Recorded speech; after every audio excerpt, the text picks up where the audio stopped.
তোর আব্বা আমার সময় 2019 সালে ডিজে অলক দিয়ে মাছ কামাইছিল, আর তুই তার সব হ্যাঁ ওই ডবল ভেক্টর দিয়ে খেলিস। মানিস যদি কিছু আছে, তুই তো বিশাল পাপ করেছিস, তোর বাপের প্রায়শ্চিত্ত করতে হবে।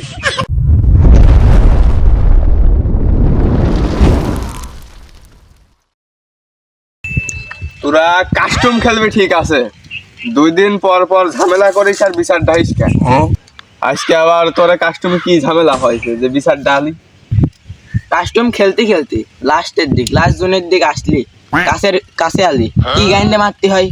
যারা ভালো খেলে প্রো প্লেয়ার ওই কাছে আসলে ওই হেডশট মারে হচ্ছে ওই ডিজট ডিগল আর ওই 2 বিসি। তাহলে শোনেন ও আমার কি দিয়ে মারছে? কি দিয়ে মারেছে? ডবল ভিক্টর দিয়ে মারছে। আই সর্বনাশ! সর্বনাশ! তোর আব্বা আমার সময় 2019 সালে ডিজে অলক দিয়ে মাছ কামাইছিল, আর তুই তার সব হ্যাঁ তুই ডবল ভেক্টর দিয়ে খেলিস। মানিস যদি কিছু আছে, তুই তো বিশাল পাপ করেছিস, তোর বাপের প্রায়শ্চিত্ত করতে হবে। এখন আমি বড় পাপ করে ফেলছি, এখন কি করতাম? তোর ভুল প্রায়শ্চিত্ত করার এখন 2টি উপায়।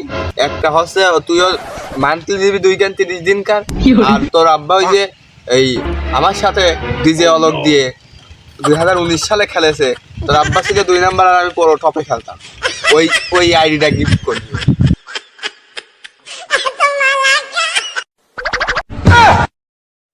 আমার সোনার